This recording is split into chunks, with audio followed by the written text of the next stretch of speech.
Assalamualaikum warahmatullahi wabarakatuh. Kembali berjumpa para sahabat medsos sekalian.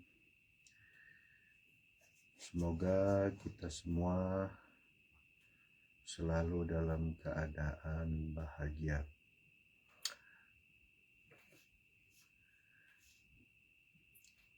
Baik, di kesempatan kali ini saya akan coba mengurai tentang metodologi agama. Apa itu metodologi? Metodologi adalah cara, rukun syarat ya, dalam beragama.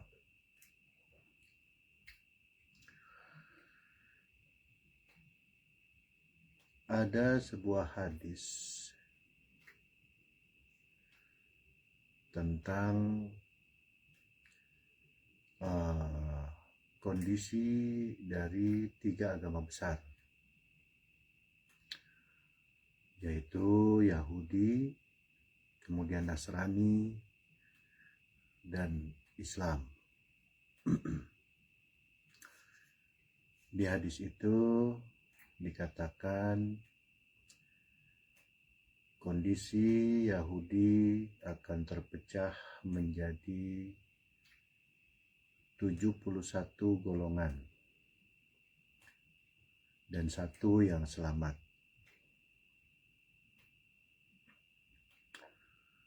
Kemudian Nasrani akan terpecah menjadi 72 golongan,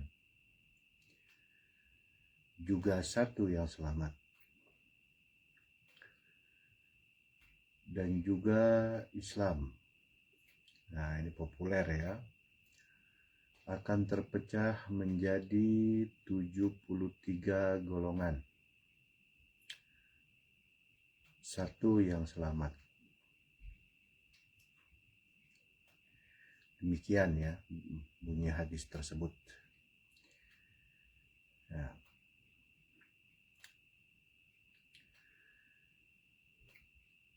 kalau kita teliti, Yahudi menjadi 71 golongan. Saya pribadi nggak tahu Yahudi itu aliran-alirannya banyak atau enggak. Nah, kemudian Nasrani atau yang kita kenal dengan Kristen ya, dikatakan Nabi mengatakan 72 golongan. Kalau dihitung lebih banyak gitu. Yang terakhir Islam menjadi 73 golongan. Kalau dihitung aliran-aliran itu ya banyak ya, lebih dari 73 ya.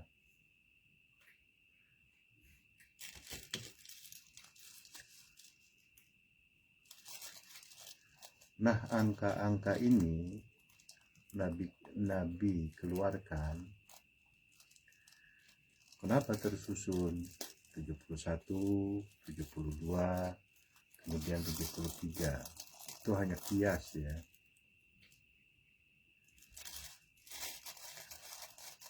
Agama yang lebih tua ya dikitan pecahnya 71, yaitu Yahudi.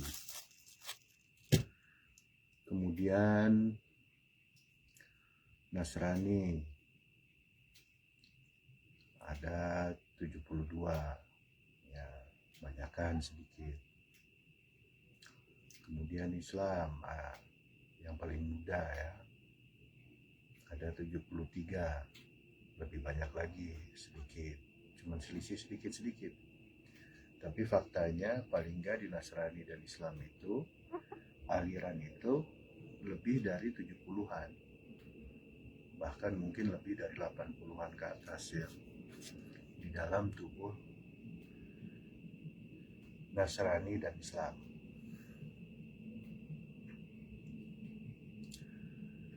Ya iseng-iseng saya pernah hitung-hitung ya, di Islam lah gitu. Nah, itu banyak sekali gitu, ratusan ya. Tapi intinya bukan berapa jumlah yang terpecah, bukan itunya, tetapi satu golongan yang selamat. Ya, itu yang perlu dibahas. Itu yang penting. Bukan berapa jumlah aliran. Bukan itu. Tetapi satu golongan yang selamat ini harus coba kita pahami.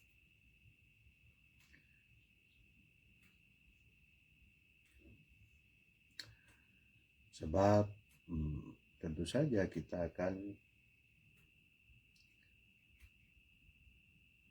selamat hidup di dunia dan di akhirat melalui satu golongan ini. Kendaraannya satu golongan ini. Ya, itu kiasnya lah.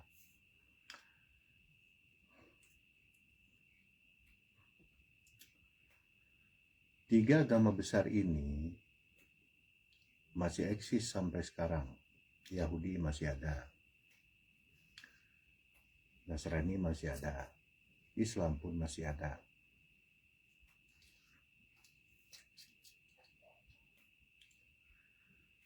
Bahkan agama terbesar di dunia itu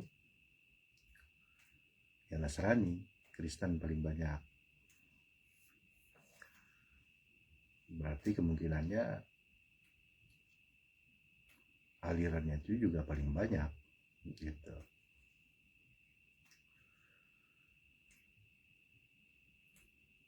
Islam paling muda, di atasnya Islam, yang lebih tua Nasrani, di atasnya Nasrani yang lebih tua lagi ya Yahudi.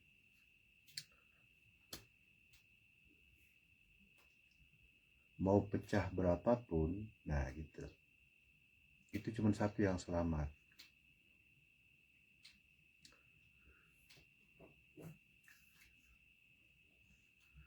Siapa yang selamat?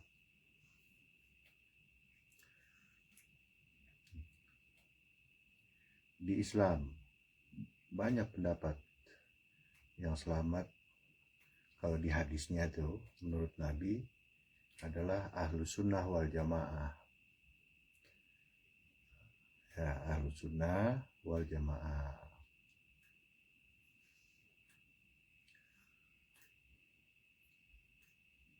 Kalau di bahasa Indonesia kan apa ya biar lebih mudah ya. Ahlus Sunnah wal Jamaah ini adalah ahlun itu bisa disebut ahli, pakar di bidangnya, atau keluarga lah. Berarti ruang lingkup kan. Sunnah. Nah, sunnah ini definisinya kan dikerjakan mendapat pahala, ditinggalkan tidak mendapat dosa kan begitu. Bukan ahlul wajib tapi ahlus sunnah. Nah di sini yang menarik nih, kenapa nggak ahlul wajib wal jamaah?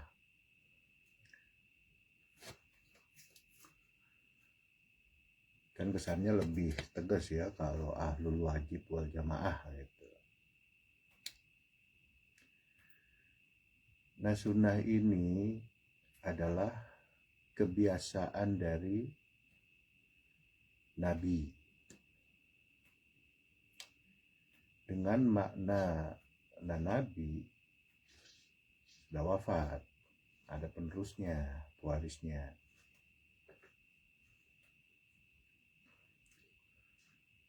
Nah pewarisnya ini pun memiliki kebiasaan-kebiasaan. Nah itulah sunnah. Kalau ditiru bagus sekali, karena akan ada setruman lah, gampangnya gitu. Contoh misalkan kita orang yang suka artis, mengidolakan artis atau mengidolakan siapapun, tokoh-tokoh, kemudian dia meniru-niru, itu rasa cintanya lebih kuat kepada yang ditiru, kan gitu tuh secara psikologisnya. Tapi berhubung yang ditiru ini adalah ada unsur langitnya, berarti dengan kata lain mempermudah untuk jamaah atau bermakmum kepada beliau gitu.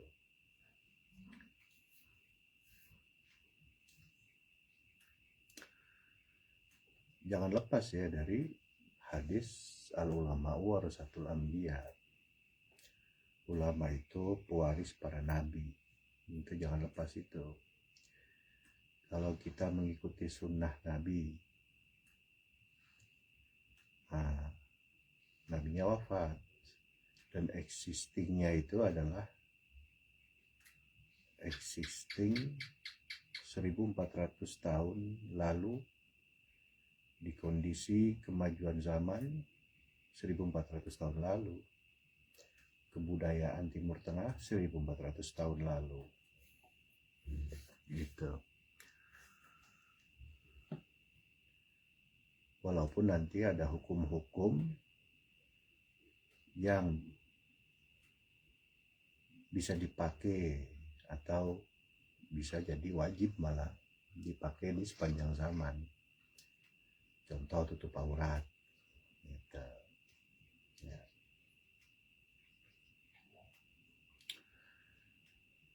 Ya seperti itu. Nah saya difokuskan di metodologi. Jadinya Nabi itu wafat, tapi kerasulannya tidak wafat. Di video sebelumnya sudah saya bahas itu. Ya. Itu unsur, anggaplah makum ruh. Manusia wafat, ruhnya wafat nggak? Kan gitu. Kita nih manusia kan wafat nih, meninggal, ruh kita mati nggak? Tentu saja tidak, kan gitu. Begitu juga dengan Nabi. Makanya ada hadis al-ulama'u warasatul anbiya, ulama itu pewaris para nabi gitu.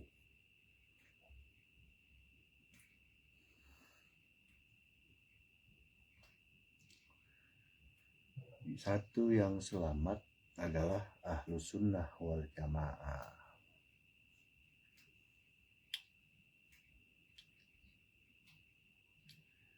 Jadi sunnahnya ditiru.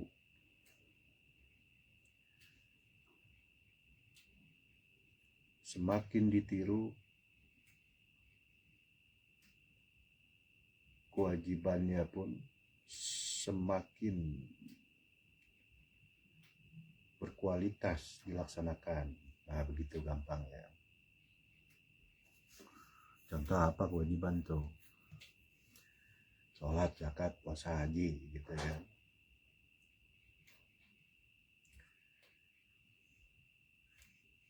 Itu dilaksanakan kalau ada di zona atau di lingkaran ahlus sunnah wal jamaah. Meniru-niru yang gak wajib aja dia tiru. Lama-lama yang wajib itu dikerjakan itu tanpa beban,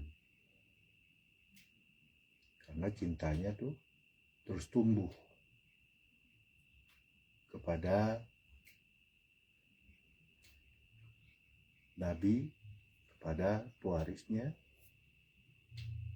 ya, yang ada unsur langitnya. Itu namanya pewaris pasti ada unsur langitnya ya. Yang diwaris itu unsur langitnya. Kias ya, unsur langit.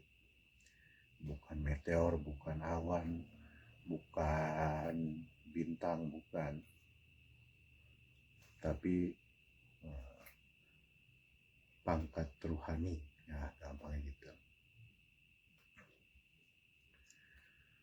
Ternyata polanya sama. Kalau kita perhatikan tuh, Yahudi jadi 71 golongan, satu yang selamat.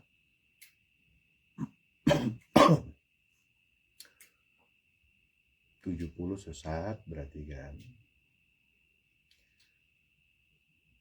70 di neraka, satu yang selamat.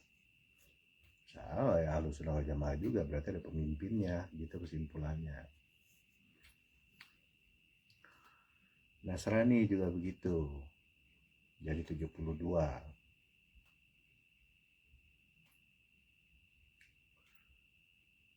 71-nya neraka, satunya selamat. Yaitu Ahlussunnah wal Jamaah juga. Yang ada pemimpinnya berarti. Kemudian Islam 73 golongan, 72 di neraka, satu yang selamat. Ya gampangnya ya ada pemimpinnya. Makanya atiullaha wa atiur rasul wa ulil amri minkum. Nah, wa ulil amri ini bukan pemerintahan dunia, bukan. Administratif, warga, pendudukan, bukan. Nabi itu ulil amri, termasuk berarti kalau ulama warasatul anbiya itu pewarisnya Nabi, yang mewarisi ilmu Nabi, mewarisi unsur langit, mewarisi fatara samawati wal ard, dan dia yang meliputi langit dan bumi, pewaris Nabi itu. Pewaris Nabi itu pasti ada unsur langitnya ya, kalau nggak ada ya bukan ulama gitu.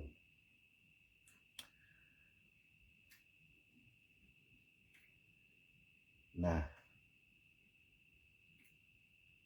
si pewaris inilah ulil amri tuh, sebab arahnya akan taat kepada Rasul.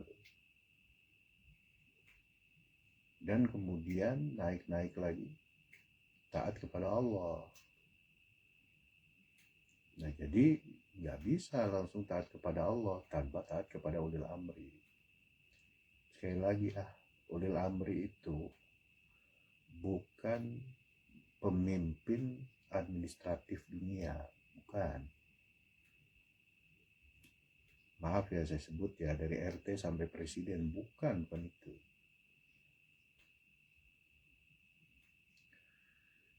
Konteks ayat itu menjelaskan bukan ulil amri itu bukan pemerintah, tapi para nabi dan para pewaris nabi. Nah, itu ulil amri, itu penting saya tekankan di sini, ya. Sebab kalau nggak kayak gitu, bingung umat tuh, ingin menitipkan nasib beragamanya ke siapa gitu.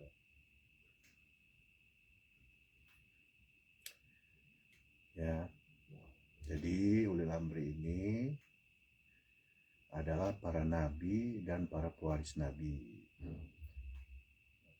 Isinya para nabi itu sama dengan isinya pewaris para nabi, itu sama dengan isinya para nabi gitu. Karena ada hadisnya tuh, ulama-ulama dari umatku, kata Nabi, itu setara dengan para nabi dari Bani Israel. Itu maksudnya ke situ. Isi dari pewaris para nabi itu sama dengan isi dari para nabi. Apa yang diwarisin? Fatoros samawati wal ardh, meliputi langit dan bumi. Itu gampangnya nih, si pewaris ini udah kenal Tuhan. Dia membawa umatnya atau jamaahnya untuk kenal Tuhan. Itu udah kesimpulannya.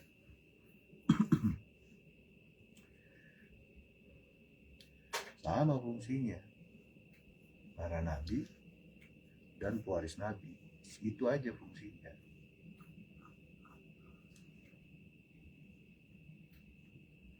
Nggak melebar ke syariat yang terlalu luas, itu bukan itu. Gitu.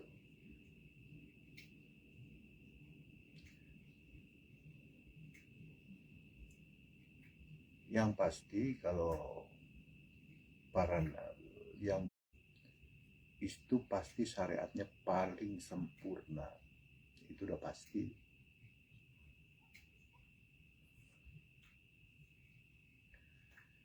Cuman jangan pakai pemahaman kita sempurnanya. Jangan pakai pemahaman yang sudah. Iya, syariat itu jangan kita pahamin secara sempit.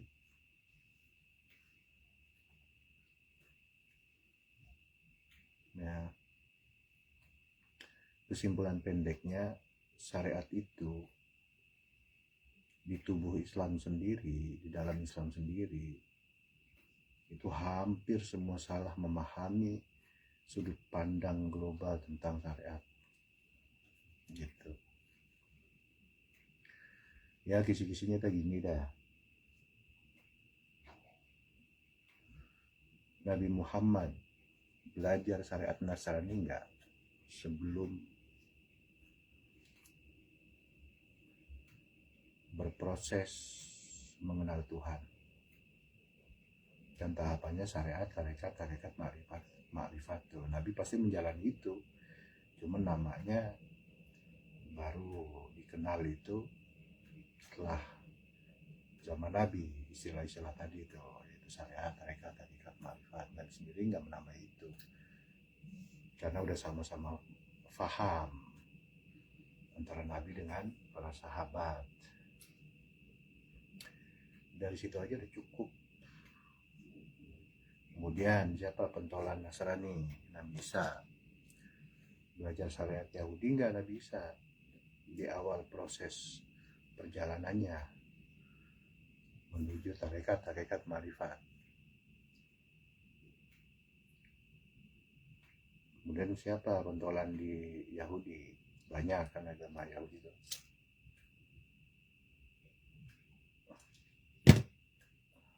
Nabinya, contohlah Nabi Musa gitu, atau Nabi tertua lah, siapa, Nabi Ibrahim misalkan, Nabi Yahudi tertua gitu. Belajar nggak syariatnya Nabi yang sebelumnya? Siapa? Nabi Nuh misalnya. Nabi Ibrahim ini belajar syariat Nabi Nuh nggak untuk proses menjadi Khalilullah, menjadi bapaknya tauhid, kenal Allah? Nah, enggak kan? Nah, kisi-kisi segitu aja udah rontok bahwa syariat itu apa yang mayoritas dipahami. Ya bukan Islam aja, termasuk Nasrani, Kristen yang sekarang, termasuk Yahudi yang sekarang. Jadi terkotak-kotak agama dong. Bahasa guru saya nggak ada isinya.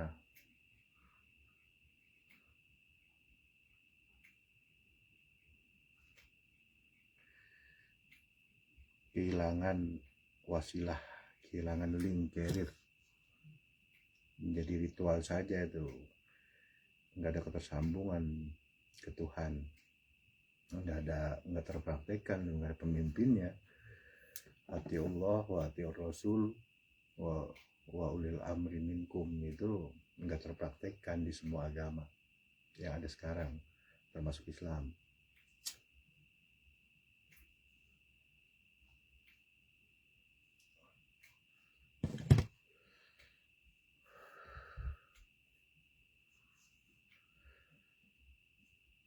Itu harus ada pemimpinnya Islam. Dan dicari pemimpin ini bukan melalui musyawarah. Siapa yang bisa jadi pemimpin Islam zaman ini? Banyak dah hadis-hadis yang mengatakan bahwa Islam telah rusak gitu. Ya karena nggak ada pemimpinnya. Siapa misalkan di Iran ya, Iran misalkan nih, yang memegang prinsip atau menganut atau aliran imamiyah atau syiah ya, harus ada pemimpin. Luar biasa taat sama pemimpinnya.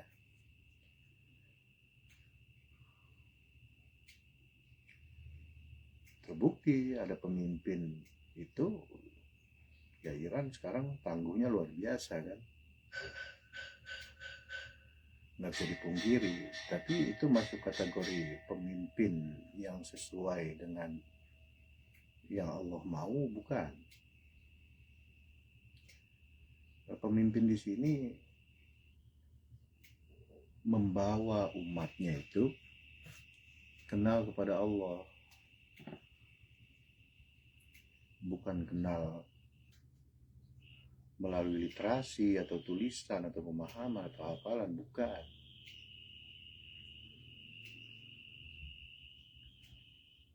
Kenal sebagai praktek. Saya kenal diri saya, nggak perlu literasi kan. Saya kenal anak saya, nggak perlu literasi. Ke situ. Mau pakai literasi gimana ya? Nabi Muhammad itu nggak belajar dari literasi. Udah banyak video saya yang mengatakan itu kan. Bukan berarti belajar literasi itu salah, enggak.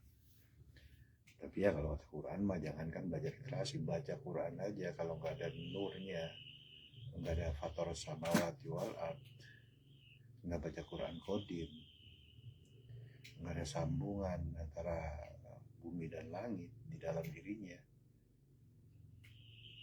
itu diancam neraka jahanam. Quran itu pergi baca yang lain.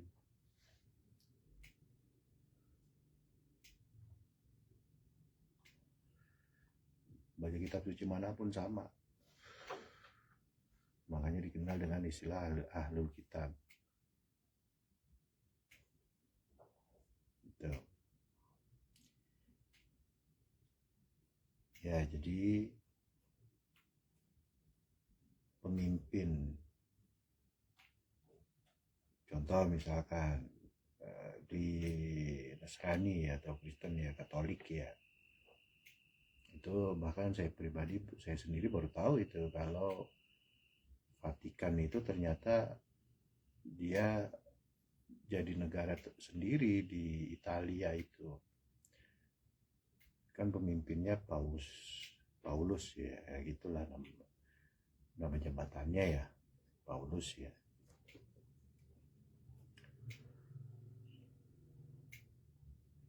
Ada pemimpinnya.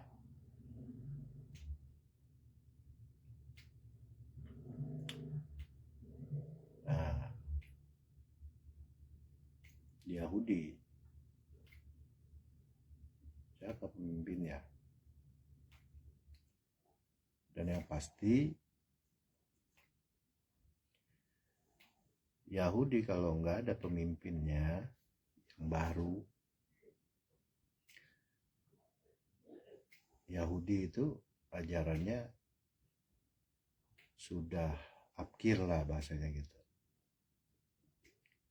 Makanya diutus Nabi Isa. Berarti yang selamat itu dari 71 golongan itu, satu yang selamat berarti yang ikut Nabi Isa. Nah kemudian Nasrani terpecah menjadi 72 golongan.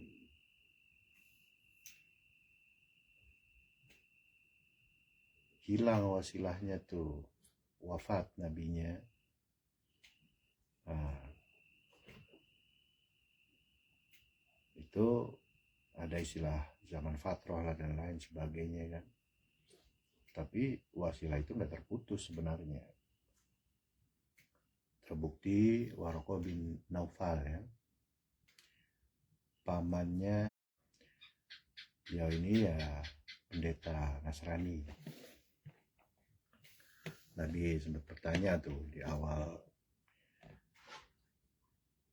setelah ketemu malaikat Jibril di Gua Hiro kan, di baiat bahasanya.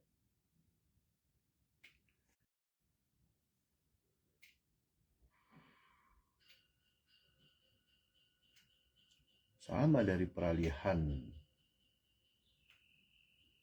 Yahudi ke Nasrani ada wasilah-wasilahnya itu.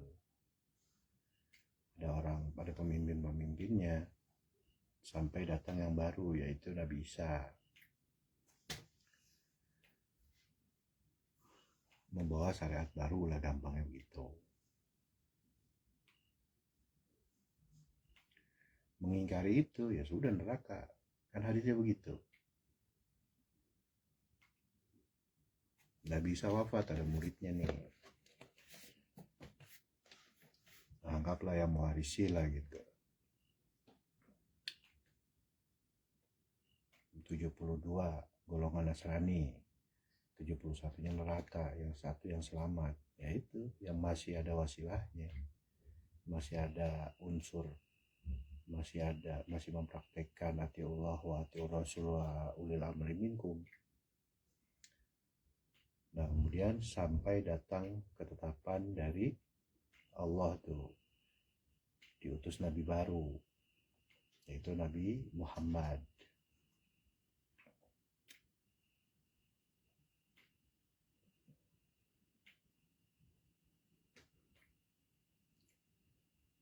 Nah, wajib ikut kepada Nabi Muhammad.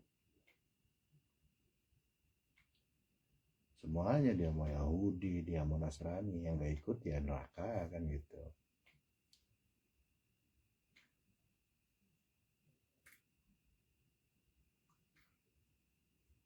Yang neraka kan ada di mana? Di langit kan? Ya para nabi ini membawa fatoros samawati wal ard. Ilmunya itu meliputi langit dan bumi.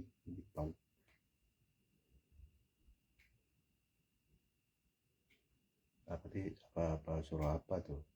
Ini wajah tuh yang dipakai iftitah sholat ya. Ini wajah tuh wajhiyah. Kuhadapkan wajahku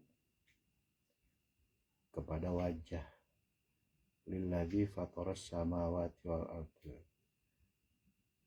Itu gampangnya ulil amri wajhiyah itu. Siapa ulil amri itu? Siapa mereka ulil amri itu? Yaitu para nabi dan para pewaris nabi. Makanya disebut wajhiyah. Baru lilladzi fatoros samawat, yang meliputi langit dan bumi. Jadi berproses manusia atau umat ini dari bumi untuk mengenal Tuhannya melewati lapisan-lapisan langit. Neraka kan ada di langit, kiasnya gitu. Kias, bukan ajak terbang-terbangan ke langit, bukan.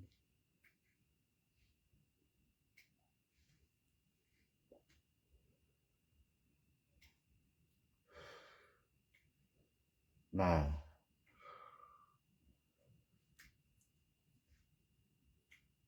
Nabi Muhammad wafat, kemudian diwarisi ilmunya, wewenangnya gitu, bukan ilmunya, tapi wewenangnya itu diwarisi kepada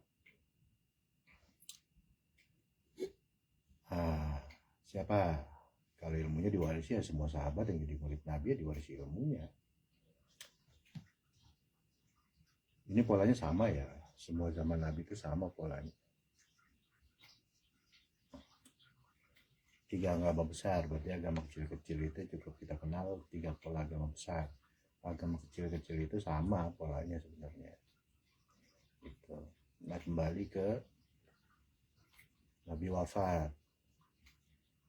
Yang diwarisi itu apa? Fataros sama wati wal ard. Pemimpin ya ulil amri.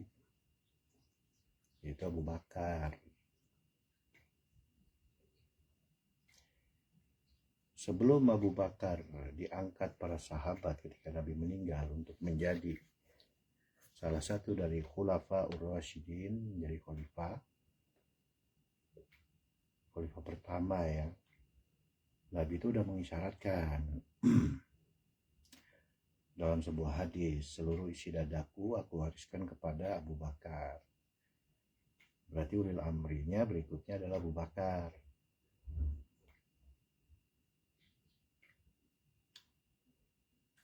Setelah Nabi wafat. Jadi sebenarnya tanpa jeda semua. Masa fatroh itu bukan masa kekosongan. Nggak ada Nabi, nggak ada Rasul. Ada sebenarnya. Cuman ngumpet lah, sembunyi bahasanya gitu. Sebab satu dan lain hal sembunyi gitu. Bukan kosong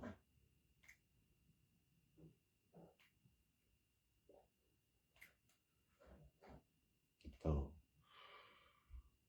hanya lemah aja, makanya disebut lemah, bukan kosong dari kenabian.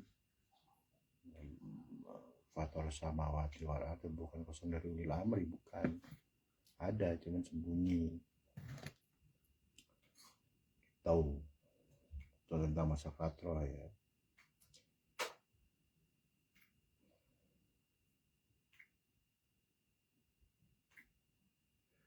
Makanya bapaknya Nabi namanya Abdullah kan?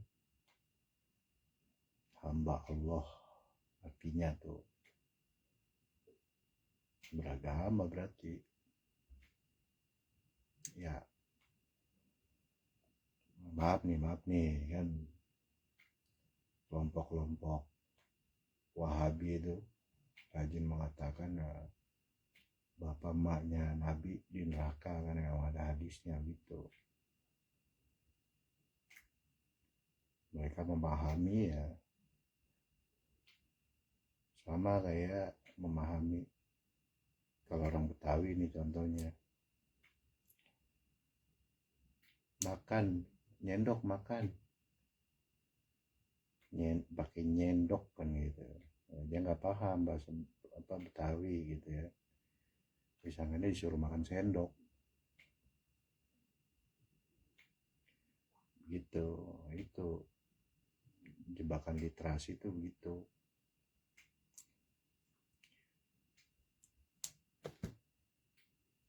Tentang ada hadisnya Nabi bilang bapak emakku di neraka, ya ditelan aja mentah-mentah. Nabi itu rajanya kias itu.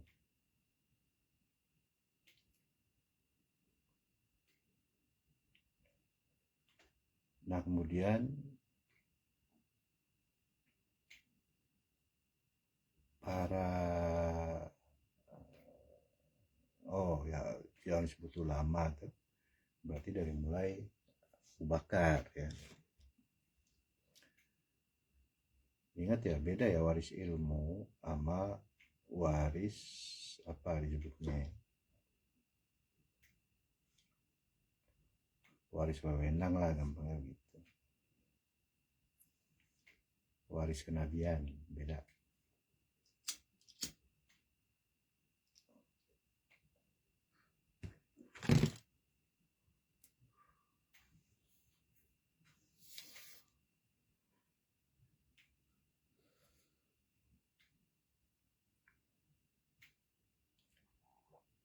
Nah,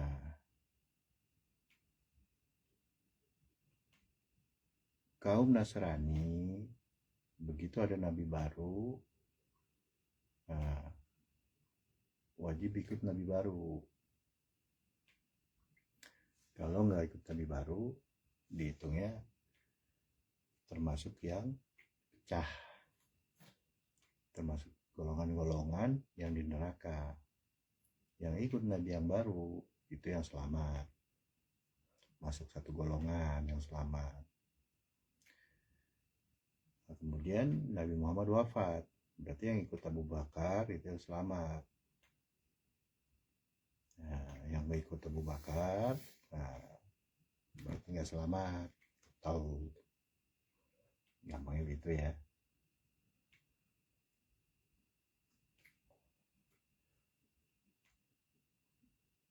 Kemudian Abu Bakar wafat, diwarisi ke Salman Al-Farisi. Berarti sama, yang ikut Salman Al-Farisi selamat, masuk satu golongan, masuk Ahlussunnah wal Jamaah. Nah, yang nggak ikut Salman Al-Farisi berarti nggak ikut, berarti masuk ke 72 golongan gitu, yang dibilang terpecah, yang dibilang hadisnya bilang masuk neraka gitu.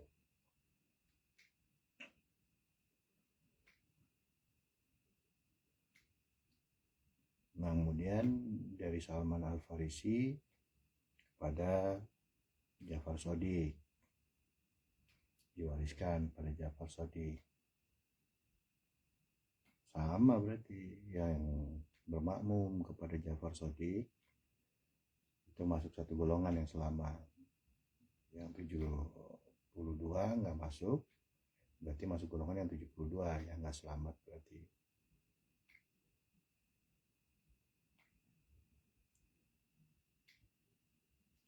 Nah, kemudian diwarisi lagi setelah wafat Ja'far Shadiq pada Abu Yazid Al-Bustami. Abu Bakar, Salman Al-Farisi, Ja'far Shadiq, Abu Yazid Al-Bustami. Ya. Sama bolanya. Yang satu golongan itu berarti yang ada di garis emas mata rantai itu. Tuh.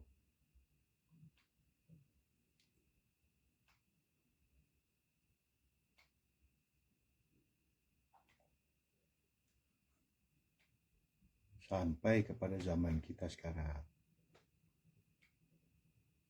Gitu.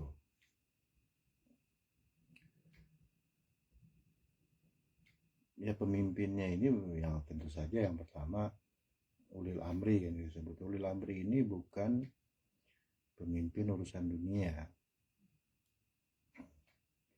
Dari mulai RT sampai presiden, bukan.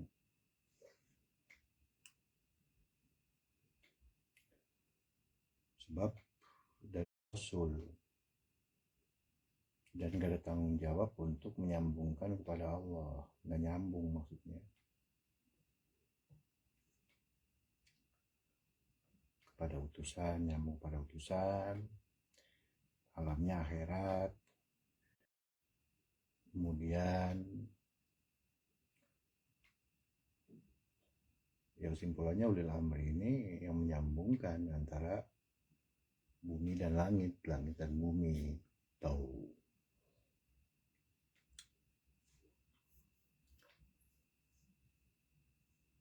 Berarti ulil amri ini dari Nabi Muhammad, ya termasuk pewaris-pewaris nabi-nabi sebelumnya tuh, kemudian para nabi sebelumnya itu ulil amri juga. Nabi Muhammad ulil amri.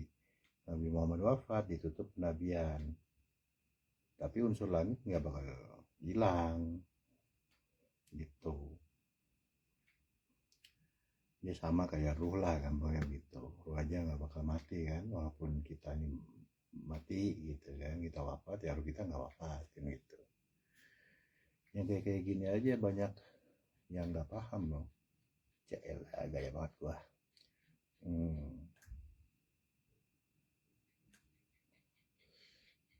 Iya, ini pola-pola ilmu yang hanya bisa didapat dari ulil amri, gitu coy, gitu guys. Tentang tadi itu kan langka langka orang yang ngeh jasad mati, ruh mati enggak. Ya kembali ke pola-pola tadi, berarti berarti satu golongan ini adalah yang ada pertalian antara kita dengan ulil amri, rasul atau utusan atau akhirat, kemudian Allah. Udah gitu. Nah yang kita bahas ini ulil amrinya ini.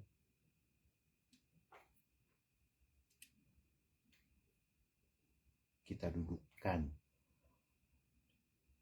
yang banyak,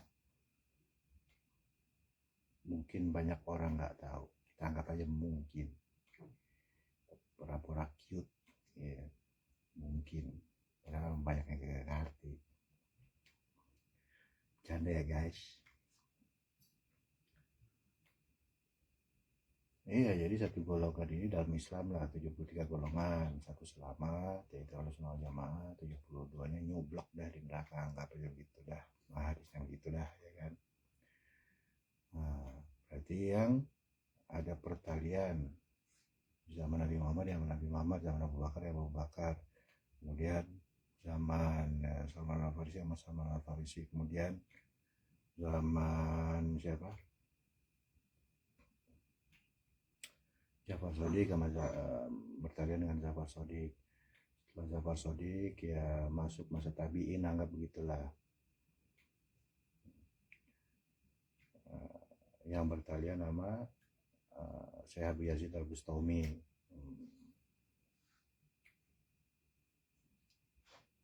Terus sampai ke bawah sampai zaman sekarang. Gitu guys.